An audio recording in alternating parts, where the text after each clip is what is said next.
కూటమి ప్రభుత్వం ఏర్పడి ఏడాది పూర్తయిన సందర్భంగా పి గన్నవరం ఎమ్మెల్యే గిడ్డి సత్యనారాయణ ఆధ్వర్యంలో క్యాంపు కార్యాలయం వద్ద గురువారం కూటమి నాయకులు ఎమ్మెల్యే గిడ్డి సత్యనారాయణను ఘనంగా సత్కరించారు. ఈ సందర్భంగా ఎమ్మెల్యే గిడ్డి సత్యనారాయణ మాట్లాడుతూ 5 సంవత్సరాలు రాష్ట్రంలో ధృతరాష్ట్ర పాలన కొనసాగించిన వైసీపీని తరిమికొట్టి రాష్ట్ర ప్రజలు కూటమి ప్రభుత్వాన్ని ఎన్నుకున్నారన్నారు. ఏడాది కాలంలో నియోజకవర్గంలోని 11,25,00,000 రూపాయలతో రహదారుల అభివృద్ధి చేశామన్నారు. డిప్యూటీ సీఎం పంచాయతీరాజ్ శాఖ మంత్రి పవన్ కళ్యాణ్ గ్రామాల అభివృద్ధికి పూర్తి సహాయ సహకారాలు అందిస్తున్నారన్నారు. పవన్ కళ్యాణ్ ఆశయాలను స్ఫూర్తిగా తీసుకుని మరింత అభివృద్ధి చేసేందుకు కృషి చేస్తానన్నారు. నియోజకవర్గ ప్రజలు ఏ అవసరం వచ్చినా స్వయంగా తనను కలిసి వారి సమస్యలను పరిష్కరించుకోవాలని ఎమ్మెల్యే గిడ్డి సత్యనారాయణ నియోజకవర్గం ప్రజలకు పిలుపునిచ్చారు. కూటమి ప్రభుత్వంలోని ముఖ్యమంత్రి చంద్రబాబు నాయుడు, ఉప ముఖ్యమంత్రి పవన్ కళ్యాణ్, బీజేపీ నాయకుల సహకారంతో రాష్ట్రం పురోగతి చెందుతుందని అన్నారు. కూటమి ప్రభుత్వం ఏడాది పూర్తయిన సందర్భంగా కేక్ను కట్ చేశారు. ఈ కార్యక్రమంలో TDP incharge Namana Rambabu, Nagaram market committee chairman Penumala Lakshmi, Ambajipeta market committee chairman Chitturu Srinivas, MPP Ganisetti Nagalakshmi, Siriginidi Venkateswararao, Jalam Srinivasarao, Adabala Thatakapu, Dommeti Saikrishna, Vasamsetti Kumar, Dasari Veera Venkata Satyanarayana, Maddala Subrahmanyeswararao, నియోజకవర్గంలోని పలువురు కూటమి నాయకులు పాల్గొన్నారు. మన ఉప ముఖ్యమంత్రి గారు చేసినటువంటి ఒక విషయాన్ని మీ అందరికి గుర్తు చేస్తా. ఈ భారతదేశ చరిత్రలో ఏ ముఖ్యమంత్రి కానీ ఏ ఉప ముఖ్యమంత్రి కానీ మన్యం ప్రాంతానికి వెళ్ళి వారి యొక్క బాధల్ని, వారి యొక్క ఆశల్ని తెలుసుకుని సర్వీస్ చేసినటువంటి వ్యక్తి ఎవరో లేరు. అటువంటి వ్యక్తి ఎవరైనా ఉన్నారంటే పవన్ కళ్యాణ్ గారు ఒకరైనా ఈ సందర్భంగా తెలియజేయాలి. మనుషులు కాలి నడకను కూడా వెళ్ళలేనటువంటి ప్లేసులకు వెళ్ళి వాళ్ళ యొక్క ఆశల్ని తెలుసుకొని వారికి ఏ విధమైనటువంటి సహాయం చేయాలనే దాన్ని అక్కడ గుర్తెరిగి ప్రభుత్వాధికారులని పిలిచి ఇమీడియట్గా యాక్షన్ తీసుకున్నటువంటి వ్యక్తి మన పవన్ కళ్యాణ్ గారు. అటువంటి మహానుభావుడు మనకి ఉప ముఖ్యమంత్రి ఉంటూ మన అదృష్టంగా భావిస్తున్నాం. ఇకపోతే కూటమిలో భాగస్వాములు కాబట్టి ప్రతి ఒక్కరిని కలుపుకుని వెళ్ళవలసినటువంటి బాధ్యత మనందరిపైన ఉంది. నేనే కాదు, మీరు కూడా అందరూ కూడా బాధ్యులే. ప్రతి విషయానికి కూడా పెద్దలు రాంబాబు గారిని కలుపుకొని వారితో మాట్లాడి ఈ నియోజకవర్గంలో ఏదైనా కార్యక్రమాలు చేయవలసి వస్తే తప్పనిసరిగా ఆయన ఆలోచన విధానం ఫాలో అవడం కూడా జరుగుతుంది. అంతేకాకుండా తెలుగుదేశం, బీజేపీ నాయకులతోటి మాట్లాడి వారి యొక్క నిర్ణయాలు కూడా తీసుకోవడం జరుగుతుంది. ఇది కూటమి ధర్మం కాబట్టి ఆ ధర్మాన్ని పాటించాలనే ఉద్దేశంతో నేను తూచా తప్పకుండా పాటిస్తున్నానని ఈ సందర్భంగా మీకు తెలియజేస్తున్నా. ఈ విషయంలో ఏ ఒక్కరు కూడా ఎవరు కూడా ఇబ్బంది పడవలసినటువంటి ఆలోచన లేదు.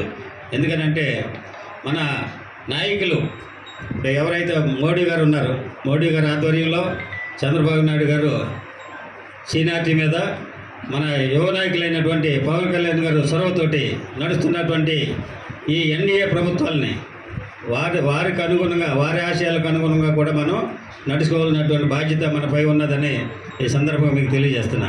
ఇకపోతే పవన్ కళ్యాణ్ గారు ఆయన ఆశయాలు నచ్చి ఆయన ఆలోచన విధానానికి అనుగుణంగా నడవాలి, పని చేయాలనే ఉద్దేశంతో నేను మీ మధ్యకు రావడం జరిగింది. నేను వచ్చినటువంటి వేళ విశేషాన్ని బట్టి మీరు ఇచ్చినటువంటి తీర్పు, మీరు నాకు పెట్టినటువంటి భిక్ష, ఈ రోజున ఈ నియోజకవర్గ ఎమ్మెల్యేగా ఉంటూ మీ అందరిని మన్ననలు పొందుతున్నానని చాలా ఆనందంగా ఉంది. ఆ ఆనందాన్ని మీ మధ్య పంచుకోవడం కూడా చాలా గొప్ప అవకాశంగా భావిస్తున్నాను. అంచేత ఈ నియోజకవర్గంలో ఉన్నటువంటి సమస్యలే కాదు, మీరు ఎనీ టైం ఏ విషయంలో అయినా సరే నా నోటీస్కి తీసుకొచ్చినా, నా దగ్గరికి వచ్చినా కూడా తప్పనిసరిగా మీకు నేను అందుబాటులో ఉండి ఆ సమస్యను పరిష్కరిస్తానని ఈ సందర్భంగా తెలియజేస్తూ, ప్రతి ఒక్కరికి కూడా నేను రుణపడి ఉన్నానని. ఎందుకనంటే ఎక్కడో ఉద్యోగం చేస్తూ ఈ ప్రాంతంలో జనాలకి నేను చాలా తక్కువ తెలుసు. ఎందుకనంటే ఈ ప్రాంత వాసన అయినా కానీ ఉద్యోగరీత్యా 32 years వేరే ప్రాంతానికి వెళ్ళి, అంటే హైదరాబాద్కి వెళ్ళి హైదరాబాద్లో ఉంటూ అప్పుడప్పుడు వచ్చిన సందర్భంలో ఎవరిని కలవలేకపోవచ్చు, ఎవరో నాకు ఉన్నటువంటి పాత స్నేహితులు తప్పించి మిగతా వారికి తెలియకపోయినా కూడా ప్రతి ఒక్కరూ మీ ఇంట్లో వ్యక్తిగా భావించి నాకు మీరు ఇచ్చినటువంటి సహాయాన్ని నేను ఎన్నటికీ మర్చిపోలేనని ఈ సందర్భంగా తెలియజేస్తూ, మరి ఎంతకంటే ఎక్కువ చెప్పేటటువంటి విషయాలు అది మీరు ఇచ్చినటువంటి విజయోత్సవం అయిపోయింది. అలనాడు గత 5 సంవత్సరాల్లో గత ప్రభుత్వం చేసినటువంటి దౌష్టికాన్ని మీరు గుర్తు చేసుకుని వాళ్ళు ఎట్టి పరిస్థితులను పారదోలాలనే ఉద్దేశంతో ఏక ఖండంతో ఇది ఆలోచనతో మీరు తీసుకున్నటువంటి నిర్ణయానికి వచ్చినటువంటి రిజల్ట్ జూన్ 4వ తారీఖున మీరు ఇచ్చినటువంటి రిజల్ట్ సందర్భంగా మేము ఎన్నికవడం జరిగింది. అయితే జూన్ 4 తర్వాత 12వ తారీఖున మేము ప్రమాణ స్వీకారం చేయడం జరిగింది. ఆ ప్రమాణ స్వీకారం చేసినటువంటి సందర్భంగానే ఈ రోజుకి 1 ఇయర్ అయింది. ఆ రోజు నుంచి ఈ రోజు వరకు 1 ఇయర్ అయిన సందర్భంగా మనం ఏమి చేసాం, ఏమి చూసాం అనేది చెప్పుకోవాల్సినటువంటి సందర్భం ఇది.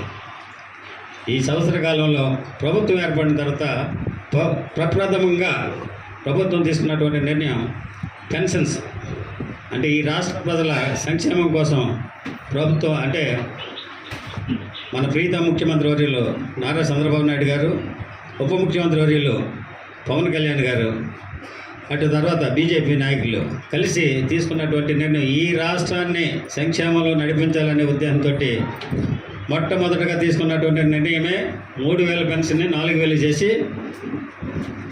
అతి త్వరలోనే అంటే 3rd డే నాడు మనం పెన్షన్ ఇవ్వడం జరిగింది. 3 నెలల ఏరియర్స్ని కూడా కలిపి 7,000 రూపాయలు ఇచ్చినటువంటి ఘనత ఎన్డీఏ ప్రభుత్వం ఉందని ఈ సందర్భంగా మీకు తెలియజేస్తాం. ఆ సంక్షేమ దిశగా ప్రారంభమైనటువంటి ఈ ఎన్డీఏ ప్రభుత్వం ఈ రోజున మన నియోజకవర్గాన్ని గురించి మాట్లాడుకోవాలంటే మారుమూల ప్రాంతంలో ఉన్నటువంటి గ్రామీణ ప్రాంతంలో ఉన్నటువంటి రోడ్లను కూడా మనం చక్కగా నిర్మించుకోవడం జరిగింది.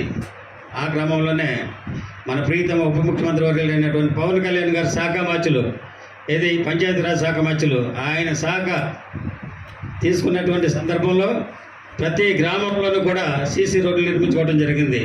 ఆ క్రమంలోనే మన నియోజకవర్గానికి 11,25,00,000 రూపాయలు ఇవ్వడం జరిగింది. ఆ నిధులను సక్రమంగా ఉపయోగించి సీసీ రోడ్లు వేయడం జరిగింది. ఆయన చేసినటువంటి మనకి సర్వీస్కి ప్రత్యేకమైనటువంటి అభినందనలు తెలియజేయాల్సినటువంటి బాధ్యత మనందరి మీద ఉన్నదని ఈ సందర్భంగా తెలియజేస్తాను. మీకు ఎవరికైనా నేను సహాయం మీన్స్ మీరు వచ్చినటువంటి పని నేను సమస్యని పరిష్కరించకపోతే దయచేసి నా దృష్టికి తీసుకురండి, దాన్ని మరలా నేను రెక్టిఫై చేసుకుని మీకు ఆ విషయంలో సహాయం చేస్తానని ఈ సందర్భంగా తెలియజేస్తాను.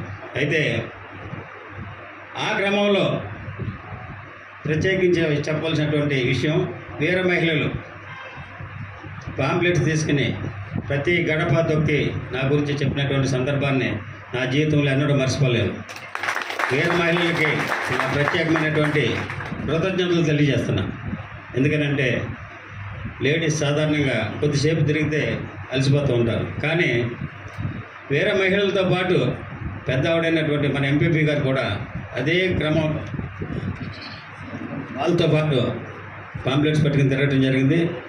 పెద్దావిడ సర్పంచ్ గారు ఈవిడ కూడా చెమటలు పట్టుతున్నా కూడా లెక్క చేయకుండా, బాబు నువ్వు నా కొడుకు, నీ కోసం నేను శ్రమిస్తానని తిరిగినటువంటి సందర్భాన్ని కూడా ఈ సందర్భంగా గుర్తు చేస్తున్నా.